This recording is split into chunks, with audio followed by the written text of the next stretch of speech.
আসসালামু আলাইকুম। বীজগণিতের মান নির্ণয় নিয়ে আরেকটি ক্লাসে সকলকে স্বাগতম। তো এই সেশনে আমি বীজগণিতের বিভিন্ন ধরনের মান কিভাবে খুবই সহজে মুখে মুখে আমরা নির্ণয় করতে পারি সেই টেকনিক নিয়ে আলোচনা করব। তো চলুন শুরু করা যাক।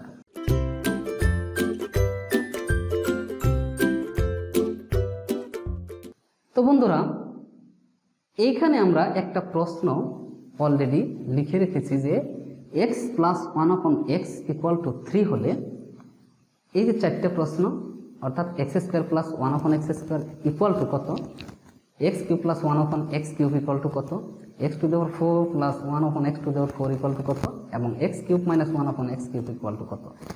এই মানগুলো আমরা খুবই সহজে মুহূর্তের মধ্যে করে ফেলব। একটি বিষয় সকলের কাছে আমরা এখন জানিয়ে নিব, তা হচ্ছে যে চিহ্নের একটা নিয়ম আছে। এই যে প্লাস মাইনাস চিহ্নের একটা নিয়ম আছে। সেই নিয়মটা কীরকম?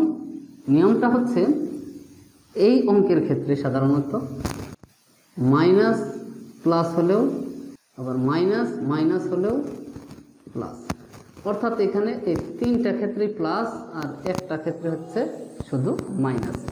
শুধু যখন প্লাস আর প্লাস থাকবে তখন মাইনাস হবে আর বাকি সব ক্ষেত্রে হবে প্লাস। এই কথাটা আমরা মনে রাখবো। তো প্রথমেই 1 নম্বর অঙ্কটা আমরা করে নেই। যেহেতু এখানে x + 1/x = 3 দেওয়া আছে আর এখানে পাওয়ারটা কি আছে 2 দেওয়া আছে, তাহলে এই 3 মান আমরা লিখব আর পাওয়ার যা আছে সে পাওয়ারটা বসাবো।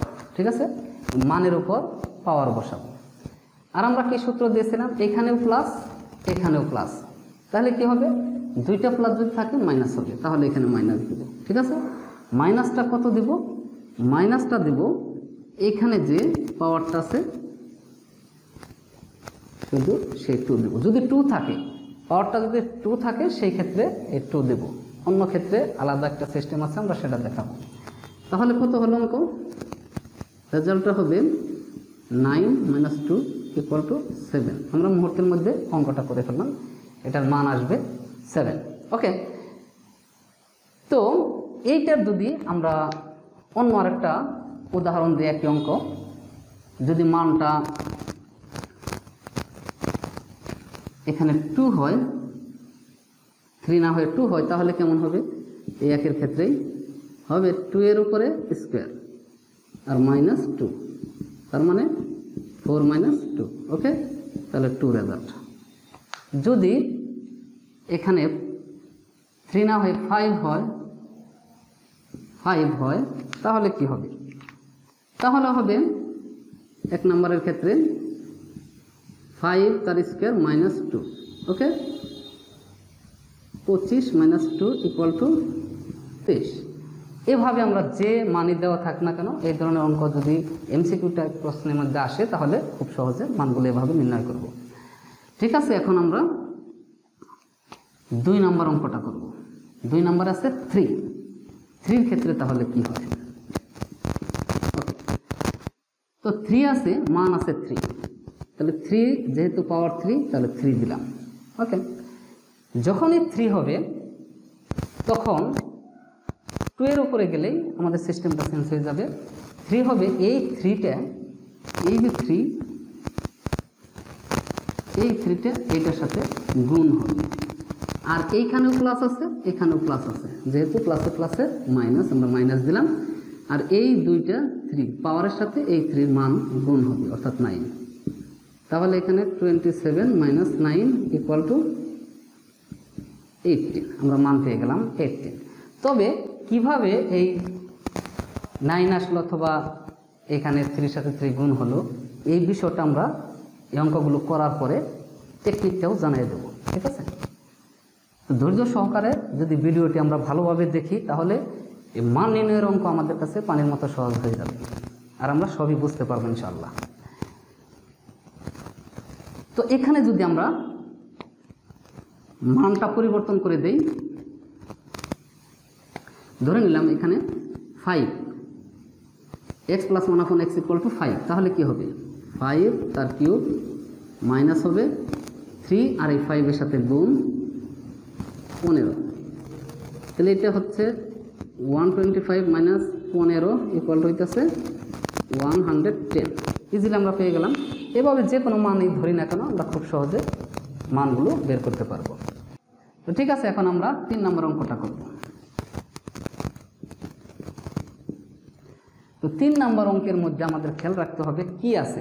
এখানে 4 আছে আর এখানে 2 আছে। তাহলে 2 কয়বার আছে? 2 দুইবার আছে। এখানে 4 ইকুয়াল টু আমরা কি লিখতে পারি? 2 যোগ 2।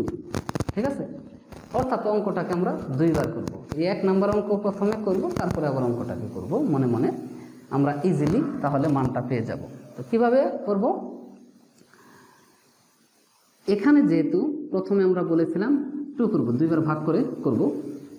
4 থাকলেই এই বিষয়টা আমার খেয়াল রাখতে হবে যে দুইবার ভাগ করব। তো প্রথমে আমরা কি করব? এখানে 3 আছে যেহেতু, তাহলে 3 স্কোয়ার প্রথমে নিব। আর যেহেতু প্লাস আছে তাহলে মাইনাস হবে 2। তাহলে 9 মাইনাস 2 ইকুয়াল টু হইতেছে 7। তাহলে এটা হচ্ছে 1 নম্বরের একটা স্টাইল আমরা পেয়ে গেলাম, মান 7 পেয়ে গেলাম। তাহলে যেহেতু এই যে 2 নিয়েছিলাম প্রথম, এই 2 এটার মান আমরা 7 পেয়েছি। তো এখন আবার এই 7কে মান ধরে আমরা এই যে বাকি 2টা করব। তাহলে এই 7-এর স্কোয়ার পাওয়ার আছে 2, কারণ এটার মধ্যে তো 2 আছে পাওয়ার, এই যে 2। ঠিক আছে, এই জন্য -2 হলো। তাহলে কত হলো? 7 49, 2 ইকুয়াল টু 47। তো 47 আমরা এই যখন 4 হবে পাওয়ার তখন মানটা খুবই সহজে পেয়ে গেলাম। তো এইটাকে আমরা আরেকটা উদাহরণের মাধ্যমে প্র্যাকটিস করি, যাতে করে আর ভুল না হয়, আমরা ভালোভাবে বুঝতে পারি। তো ধরে নিলাম মানটা হলো 2। এটার মানটা আমরা ধরে নিলাম 2। তাহলে 2 প্রথমে একবার 2 দ্বারা করব। তাহলে 2 এর স্কোয়ার 2 আর -2। ঠিক আছে, তাহলে 4 - 2 ইকুয়াল টু 2। এটা হচ্ছে 1 নম্বরের প্রথম। আবার এটাকে আমরা দ্বিতীয়বার করব। দ্বিতীয়বার যখন করব তাহলে 2 এর উপরে আবার 2, যেহেতু মান 2 আসছে, -2 ইকুয়াল টু কত হলো? 4 - 2 ইকুয়াল টু 2। তো এটার মান আমরা 2 পেয়ে গেলাম। তো আরেকটা প্র্যাকটিস করি। ধরলাম এটার মান হচ্ছে 5 ধরে নিলাম। তাহলে প্রথমে আমরা এই 2, 4কে ভাঙাবো 2 দ্বারা, 2 এর স্কোয়ার আর সূত্র 2 মাইনাস, যেহেতু দুইটাই প্লাস আছে তো -2। 25 - 2 ইকুয়াল টু, এই যে মানটা আছে এটাকে আমরা স্কোয়ার করে দিলাম। স্কোয়ার করে দেওয়ার পর -2। ঠিক আছে, তাহলে 23-এর স্কোয়ার কত? এটা আমরা বর্গ কিভাবে খুবই সংক্ষেপে নির্ণয় করা যায় সেই বিষয়ে আমরা অলরেডি ভিডিও দিয়েছি। তো সেগুলো আপনারা দেখে নিলে এই সংক্ষিপ্ত নিয়মে এই বর্গগুলো করতে পারবেন। তো 23-এর বর্গ হবে, আমরা যখন এটাকে খুবই সংক্ষেপে করব তখন হবে 529 - 2 ইকুয়াল টু হবে 527। তো এই 3 নাম্বার যে অঙ্কটা আছে, অঙ্কটা আমরা খুবই সহজে মানগুলো নির্ণয় করতে পারলাম। যে মানে দেওয়া থাক না কেন একই নিয়মে আমরা করতে পারবো শর্টকাট পদ্ধতিতে।